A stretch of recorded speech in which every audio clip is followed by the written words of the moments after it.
Welcome to Taste of Thekkady. ഞാനൊരു തേക്കടിക്കാരി. എൻ്റെ സിംഗപ്പൂർ യാത്രയുടെ മൂന്നാമത്തെ വീഡിയോ ആണിത്. അപ്പോൾ ഞങ്ങൾ ഇന്നത്തെ പരിപാടി ഇന്ന് രാവിലെ ഞങ്ങളൊന്ന് കൃഷ്ണൻ്റെ അമ്പലത്തിൽ പോയി തൊഴണം. അതിനുശേഷം വേറെ മറ്റു പരിപാടികൾ പ്ലാൻ ചെയ്യുക. തലേന്നേ പ്ലാൻ ചെയ്യുന്നില്ല, പോവുക പിന്നെ പ്ലാൻ ചെയ്യുക, അങ്ങനെയാണ്. അപ്പോൾ വണ്ടിയിൽ ഇരുന്നിട്ട് ആകാശ ദൃശ്യമാണിത്. അത് കണ്ടപ്പോൾ എനിക്ക് ഭയങ്കര രസം തോന്നി കാറിലിരുന്നിട്ട് എടുക്കാൻ. നിറയെ മലകൾ പോലെയൊക്കെ തോന്നി. അപ്പം ഞാൻ അങ്ങനെ അതങ്ങ് ചെറിയൊരു നമുക്ക് നല്ലൊരു കാണുമ്പോൾ എന്തൊരു ഭംഗി തോന്നുന്ന കാര്യം നമ്മളങ്ങ് വീഡിയോ എടുക്കുന്നു. അത് നിങ്ങളെ കൂടെ കാണിച്ചു തരുന്നു, അത്രയേ ഉള്ളൂ. പിന്നെ ഗ്രീൻ സിറ്റിയുടെ കാര്യം ഞാൻ പ്രത്യേകം പറയണ്ടല്ലോ. പോകുന്ന വഴിക്ക് മുഴുവൻ നോക്ക്, പച്ച കുന്നുകളും മരങ്ങളും നിറച്ചും. ശരിക്കും ഗ്രീൻ സിറ്റി. ആ സൈഡിൽ പോകുന്ന വഴിക്ക് നിറയെ ചെത്തി ഇല്ല, നമ്മളുടെ നാട്ടിലെ ചെത്തി ഇങ്ങനെ ഉണ്ടോ, പൂത്ത് നിൽക്കുന്ന മുഴുവൻ ചെത്തിയാണ്. പിന്നെ വലിയ വലിയ മരങ്ങളും. പിന്നെ അവിടുത്തെ മരങ്ങളുടെ എല്ലാം മുകളിൽ ഞാൻ പറഞ്ഞില്ലേ, നമ്മളുടെ ഈ കാട്ടിലുള്ള ഫെന്നല്, പിന്നെ ഉണ്ണീശ ഓർക്കിഡ് എന്നൊക്കെ പറയില്ലേ, അത് ഫോക്ക് ടെയിൽ എല്ലാം നട്ട് അവർ പിടിപ്പിച്ചിരിക്കുകയാണ്. അങ്ങനെ എല്ലാ മരത്തേലും ഉണ്ടാവും എന്തെങ്കിലും ആയിട്ട്. അപ്പോൾ ഈ കാഴ്ചകളൊക്കെ ആസ്വദിച്ച് നമുക്ക് അങ്ങോട്ട് പോകാം അല്ലേ. അവിടുത്തെ ഉണ്ടോ വെയിറ്റിംഗ് ഷെഡാണിത്. അടിപൊളിയാണ് വെയിറ്റിംഗ് ഷെഡ്. അതിൻ്റെ അവിടെ എല്ലാം ഇങ്ങനെ നിറച്ചും ചെടി വെച്ചിട്ടുണ്ട്. ഡ്രൈവറെയൊക്കെ കണ്ടോ, നല്ല ഗെറ്റപ്പാണ്. 2 നില ബസ്സും ഉണ്ട്, 1 നില ബസ്സും ഉണ്ട്.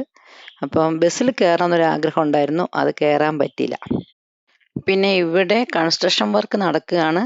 സിംഗപ്പൂരിൻ്റെ വടക്ക് നിന്ന് തെക്ക് വരെ അണ്ടർഗ്രൗണ്ട് ഹൈവേ ചെയ്യുകയാണ്. അതിൻ്റെ റൂട്ട് വർക്ക് അവിടെ നടന്നുകൊണ്ടിരിക്കുകയാണ്. ഈ സ്ഥലത്തിൻ്റെ പേര് നൊവീന എന്നാണ്. ഷോപ്പിംഗ് മാളാണ്. ഈ ഷോപ്പിംഗ് മാളിൻ്റെ അടിയിൽ കൂടിയാണ് MRT ഉണ്ട്, അതായത് മെട്രോ, അണ്ടർഗ്രൗണ്ട് മെട്രോ ഉണ്ട്, സർവീസ് ഉണ്ട്, ട്രെയിൻ. പിന്നെ ഇതിൻ്റെ പുറകിൽ 2-3 ഹോസ്പിറ്റലുകളുണ്ട്. എല്ലാം പരസ്പരം ലിങ്ക്ഡ് ആണ്. അപ്പം നമ്മൾ അവിടെ ചെന്ന് കഴിഞ്ഞാൽ, മെട്രോയിൽ വന്നു കഴിഞ്ഞാൽ ഹോസ്പിറ്റലിലെല്ലാം പോയി ഷോപ്പിംഗ് നടത്തി തിരിച്ചു പോകും. പുറത്തിറങ്ങേണ്ട ആവശ്യം വരുന്നില്ല. അങ്ങനെ ഒരു വലിയ ഫെസിലിറ്റി ആ മാളിൻ്റെ അവിടെ ഉണ്ട്. ഇവിടുന്ന് അങ്ങോട്ട് ചെല്ലുമ്പം കാണുന്നതാണ് ബുഗീസ്. വലിയൊരു ഷോപ്പിംഗ് മാൾ, ഷോപ്പിംഗ് സ്ട്രീറ്റ് ആണ്. അവിടുന്ന് ഞങ്ങൾക്ക് അങ്ങനെ ഷോപ്പ് ചെയ്യാൻ സമയം കിട്ടിയില്ല. ഇത് അമ്പലത്തിൻ്റെ അവിടുത്തെ ചുമർ ചിത്രങ്ങളാണ്. വണ്ടി പാർക്ക് ചെയ്യുന്നതിന് അവിടെ നിന്ന് അങ്ങോട്ട് പോകുമ്പോൾ കാണുന്ന ചുമർ ചിത്രങ്ങളാണ്. അതാണ് കൃഷ്ണൻ്റെ അമ്പലം. അപ്പുറത്ത് തന്നെ ചൈനക്കാരുടെ ചൈനീസ് അമ്പലം ഉണ്ട്. അപ്പോൾ അവരാദ്യം അവിടെ ഒന്ന് തൊഴുതിട്ട് ഇങ്ങോട്ട് വരും, നമ്മൾ ഇവിടെ തൊഴുതിട്ട് അങ്ങോട്ട് പോകും. തമിഴ്നാട് ശൈലിയിലുള്ള ഒരു അമ്പലമാണെന്നാണ് എനിക്ക് തോന്നിയത്. അങ്ങനത്തെ അവിടുത്തെ ആ രൂപകൽപ്പനയെല്ലാം തോന്നുമ്പോൾ അങ്ങനെയാണ് തോന്നുന്നത്.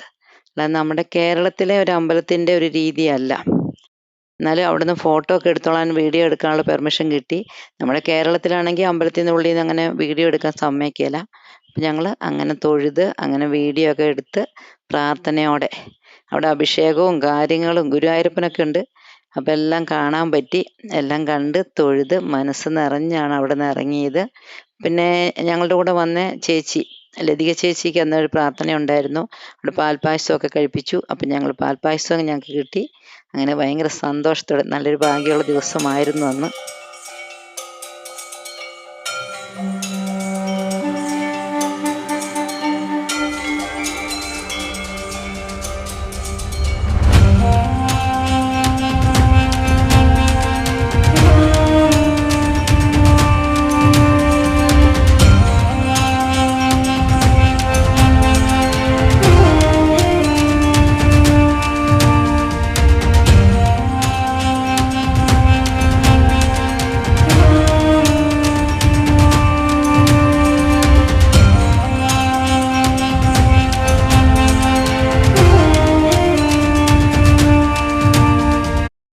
അമ്പലത്തിൽ നിന്ന് തൊഴുതിറങ്ങിയപ്പോൾ കണ്ടൊരു കാഴ്ചയാണിത്. മറ്റുള്ളവർ വന്നിട്ട് അമ്പലത്തിൻ്റെ മുമ്പിൽ ചന്ദനത്തിരി കത്തിച്ച് പ്രാർത്ഥിക്കുന്നുണ്ടായിരുന്നു. അകത്ത് കയറുന്നില്ല, പുറത്ത് നിന്നുകൊണ്ട് തന്നെ.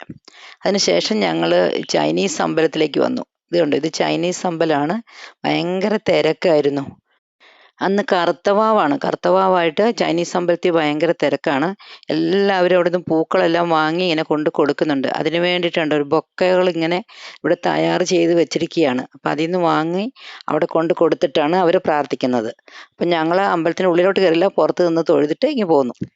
ഇതാ മോളിൽ കൂടെ ഒരു ട്രെയിൻ എങ്ങനെ പാഞ്ഞു പോകുന്നുണ്ട്. ഈ ട്രെയിൻ കണ്ടപ്പം കാര്യം പിടികിട്ടിയില്ലേ. അപ്പം ഞങ്ങളൊന്ന് ട്രെയിൻ കയറാൻ പോവുകയാണ്. ഞാൻ പറഞ്ഞില്ലേ, അവിടെ പോയിട്ട് ട്രെയിനിലും ബസ്സിലും കയറണം എന്നൊരാഗ്രഹം ഉണ്ടായിരുന്നു. ബസ് പറ്റിയില്ല. എന്നാൽ ട്രെയിനെങ്കിലും ഒന്ന് കയറാം എന്ന് വിചാരിച്ചിട്ട് പോവുകയാണ്. അപ്പം ഞങ്ങൾ ഒരു സ്റ്റേഷനിൽ നിന്ന് കയറി അടുത്ത സ്റ്റേഷനിൽ ഇറങ്ങുക, അത്രയേ ഉള്ളൂ.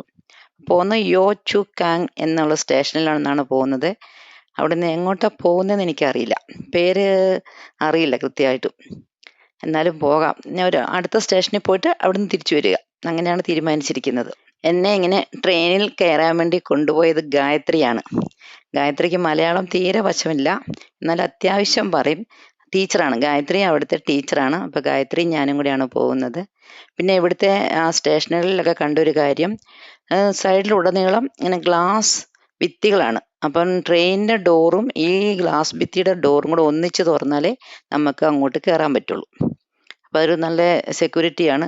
കാരണം നമ്മളുടെ ഇവിടെ മെട്രോയുടെ ഇവിടേക്ക് ഇങ്ങനെ മഞ്ഞ ലൈനിൻ്റെ അപ്പുറത്തോട്ട് കടക്കരുതെന്ന് എഴുതി വെച്ചിട്ടില്ലേ.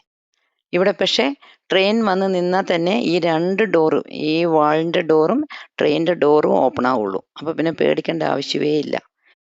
ഞങ്ങൾക്ക് പോകാനുള്ള ട്രെയിൻ എത്തിയിട്ടില്ല. അപ്പോൾ ആ സമയം കൊണ്ട് ഞാൻ ഈ റെയിൽവേ സ്റ്റേഷനിലെ കാര്യങ്ങളും കാഴ്ചകളും ഒക്കെ ഒന്ന് കണ്ടതാണ്. ഞങ്ങൾക്ക് പോകേണ്ട ട്രെയിൻ വന്നു. അപ്പോൾ ട്രെയിനിൽ കയറി കഴിഞ്ഞിട്ട് അതിൻ്റെ വിൻഡോയിൽ കൂടെ കണ്ടതാണ് താഴെ ഒരു കോർട്ട്. നല്ല രസമില്ലേ കാണാൻ വേണ്ടിയിട്ട്. ട്രെയിനിൽ കയറുമ്പോൾ വീഡിയോ എടുക്കാൻ പറ്റിയില്ല, കാരണം ഒറ്റ മിനിറ്റ് കൊണ്ട് കയറണ്ടേ. 1 മിനിറ്റ് അങ്ങോട്ടേ ഉള്ളൂ അവിടെ സ്റ്റോപ്പ്. അപ്പം ഞാൻ ട്രെയിനിൽ കയറി, ട്രെയിൻ മൂവായി. ട്രെയിനിൽ ഇംഗ്ലീഷിലും തമിഴിലും എഴുതി വെച്ചിട്ടുണ്ട്.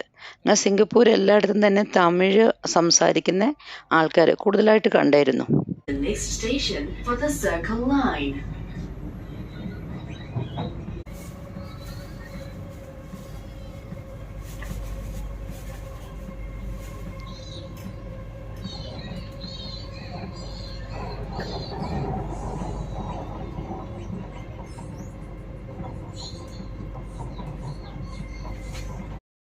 ഈ ട്രെയിനിൻ്റെ ഉള്ളിലെ സീറ്റ് ബ്ലാക്ക് റെഡ് കളറുകളാണ്. അപ്പം ഞാൻ ഗായത്രിയോട് ചോദിച്ചു, എന്താ ഈ ബ്ലാക്ക് റെഡ്? അപ്പോൾ പറഞ്ഞു, റെഡ് എന്ന് പറഞ്ഞാൽ ഏജ് ആയവർക്ക് വേണ്ടിയിട്ടുള്ള സീറ്റാണ്. സംവരണ സീറ്റുകളില്ലേ, അതെല്ലാം നല്ല റെഡ് കളറാണ്. അവരില്ലെങ്കിൽ മാത്രമേ നമുക്ക് ആ സീറ്റിൽ ഇരിക്കാൻ പറ്റുള്ളൂ എന്ന് പറഞ്ഞു. ഞങ്ങൾ ഏറ്റവും നിയറസ്റ്റ് സ്റ്റേഷനിലേക്കാണ് ടിക്കറ്റ് എടുത്തിരുന്നത്. പെട്ടെന്ന് തന്നെ ഒരു 10 മിനിറ്റ് കൊണ്ട് അവിടെ എത്തി. കാഴ്ചകളൊക്കെ കണ്ട് ഞങ്ങളവിടെ ഇറങ്ങി. അവിടെ ഇറങ്ങിയിട്ട് ഞങ്ങൾക്ക് അണ്ടർഗ്രൗണ്ടായിരുന്നു പോകേണ്ടിയിരുന്നത്. അപ്പോൾ അതിനുവേണ്ടി എസ്കലേറ്ററിൽ കയറി അടുത്ത സ്റ്റേഷനിൽ എത്തിയിട്ട്. ആ എസ്കലേറ്റർ ഒരു ഒന്നൊന്നര എസ്കലേറ്റർ ആയിരുന്നു കേട്ടോ. കാരണം ഒരു 4 നില കെട്ടിടത്തിൻ്റെ ഉയരമുണ്ട് ആ എസ്കലേറ്ററിന്. ശരിക്കും പേടിയായി പോവും. അത് എന്തൊരു ഹൈറ്റാണെന്നറിയോ. അപ്പോൾ കയറാനും പേടിയാവും, ശരിക്കും ഇറങ്ങാനും പേടിയാവും. ഞങ്ങളുടെ ട്രെയിൻ വന്നു, കയറി. കണ്ടോ, റെഡ് യെല്ലോ സീറ്റുകൾ കണ്ടോ? ഞാൻ നേരത്തെ പറഞ്ഞിരുന്നില്ലേ, ആ സീറ്റാണത്. പിന്നെ ഇതെന്താണെന്നറിയാവോ? അത് ഞാൻ ചോദിച്ചു എന്താണെന്ന് ചോദിച്ചപ്പം ഗായത്രി പറഞ്ഞേ, രാവിലെയൊക്കെ ട്രെയിനിൽ നല്ല തിരക്കായിരിക്കുന്നു. അപ്പോൾ ഓഫീസിൽ പോകേണ്ടവർക്ക് നിന്നുകൊണ്ട് വർക്ക് ചെയ്യാനുള്ള ഒരു സ്പേസ്, കുഷീനൊക്കെ ഉണ്ട്. അപ്പോൾ അവർക്ക് അവിടെ ഇങ്ങനെ ബാലൻസ് ചെയ്ത് നിന്ന് വർക്ക് ചെയ്യാം. എത്ര കണ്ട് മുൻകൂട്ടി ചെയ്തിരിക്കുന്നല്ലേ, ആ ഒരു ആസൂത്രണം ഒന്ന് ആലോചിച്ച് നോക്കിക്കേ. ഇതാണ് ആ വർക്കിംഗ് സ്പേസ് കേട്ടോ. അപ്പം ഞങ്ങളുടെ ട്രെയിൻ യാത്ര അടുത്ത സ്റ്റേഷനിലേക്ക് എത്തുകയാണ്. ഇവിടെ ഇറങ്ങണം. പിന്നെ അവിടെ കണ്ട ഒരു കാഴ്ച എന്ന് പറഞ്ഞാൽ, എസ്കലേറ്ററിൽ എല്ലാവരും ഇടതുവശം ചേർന്നാണ് നിൽക്കുന്നത്. എനിക്കാണെങ്കിൽ ഇടത് കൈ നമുക്കത്ര വശമില്ല, നമുക്ക് വലത് കൈ അല്ലേ. അപ്പോൾ കിട്ടിയ മറുപടി എന്നറിയോ, രാവിലെ ജോലിക്ക് പോകുന്നവർക്ക് അവരിങ്ങനെ ഓടിക്കേറി പോവും, എസ്കലേറ്ററിനെക്കാട്ടും സ്പീഡിൽ കയറി പോകാൻ വേണ്ടിയിട്ട്, ആ ട്രെയിൻ പിടിക്കാൻ വേണ്ടി. അപ്പോൾ അതിന് വേണ്ടി അവർക്ക് ഓടിക്കയറാൻ വേണ്ടിയിട്ട് ഈ റൈറ്റ് സൈഡ് ഒഴിവാക്കിയിട്ടിരിക്കുന്നതാണെന്ന്. അതും കേട്ടപ്പോൾ എനിക്ക് ശരിക്കും അതിശയം തോന്നിപ്പോയി. അങ്ങനെ ഞങ്ങൾ സ്റ്റേഷനിലെത്തി, പഞ്ച് ചെയ്തു, ഇറങ്ങി വരുമ്പം കണ്ടൊരു കാഴ്ചയാണ് ഒരു പുൽത്തകിടി. നമ്മുടെ ഇവിടുത്തെ സാധാ പുല്ലില്ലേ, ആ പുല്ലാണ് നിൽക്കുന്നത്. എന്ത് രസമല്ലേ. പിന്നെ ഇത് ബസ് സ്റ്റോപ്പാണ് കേട്ടോ. അടിപൊളി ബസ് സ്റ്റോപ്പ്. എന്ത് വൃത്തിയാണ് കാണാൻ. ഒരു ഭാഗത്ത് ഗ്ലാസ് ഒക്കെ ഇട്ട് ഇരിക്കാനുള്ള സീറ്റുണ്ട്. നല്ല പറയാ, റോഡൊക്കെ നല്ല വൃത്തി. പോകുമ്പോൾ എന്നോട് എന്നെ പ്രത്യേകം എൻ്റെ മകൻ പറഞ്ഞാ വിട്ടത്, മുട്ടായി കടലാസ് റോഡിലിടരുത്, അവിടെ തുപ്പാൻ പാടില്ല, അവിടുത്തെ പോലീസ് പൊക്കിയെടുത്ത് അവിടെ ജയിലിൽ കൊണ്ടിടുമെന്ന് പറഞ്ഞായിരുന്നു. അപ്പോൾ ഇടയ്ക്കിടയ്ക്ക് ഞാൻ അവൻ്റെ വാക്കുകൾ എന്നെ ഓർത്തുകൊണ്ട് ഞാൻ ഒന്നും ചെയ്തില്ല.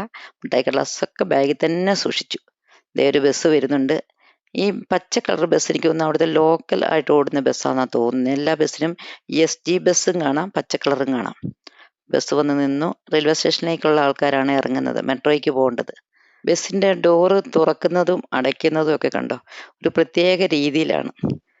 ഒരു എന്താ പറയുക, ഒരു പ്രത്യേക പൊസിഷനിലാണ് അത് അടയുന്നത്. അപ്പോഴത്തേനും ഞങ്ങളെ കൂട്ടാനായിട്ട് പിക്ക് ചെയ്യാനായിട്ട് ലതിക ചേച്ചിയൊക്കെ വന്നു. എന്നിട്ട് ഞങ്ങൾ നേരെ പോയി ഫുഡ് കഴിക്കാൻ വേണ്ടി ആദ്യം ഒരു ജ്യൂസ് കഴിച്ചു. പിന്നെ ഇത് ചിക്കൻ ദോശയാണ്, സൂപ്പർ ടേസ്റ്റാണ്. പിന്നെ മീൽസാണ് ഓർഡർ ചെയ്തത്. മീൽസ് കഴിച്ചു. വെജും ഉണ്ടായിരുന്നു, നോൺ വെജും ഉണ്ടായിരുന്നു. ഞാൻ നോൺ വെജ് കഴിച്ചു, ചേച്ചി വെജ് മീൽസ് കഴിച്ചു. സൂപ്പർ ഫുഡായിരുന്നു.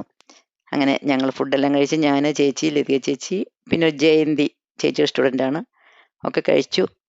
ഒത്തിരി സാധനങ്ങൾ ബാക്കി വന്നു കേട്ടോ, കാരണം നമുക്കിത് കഴിക്കാൻ പറ്റില്ല, അത്രയും ക്വാണ്ടിറ്റി ഉണ്ടായിരുന്നു. ഇന്നത്തെ എൻ്റെ സിംഗപ്പൂർ വിശേഷങ്ങൾ ഇവിടെ തീരുകയാണ്. അടുത്ത വീഡിയോയുമായിട്ട് കാണുന്നവരെ എല്ലാവർക്കും bye bye. Thank you for watching.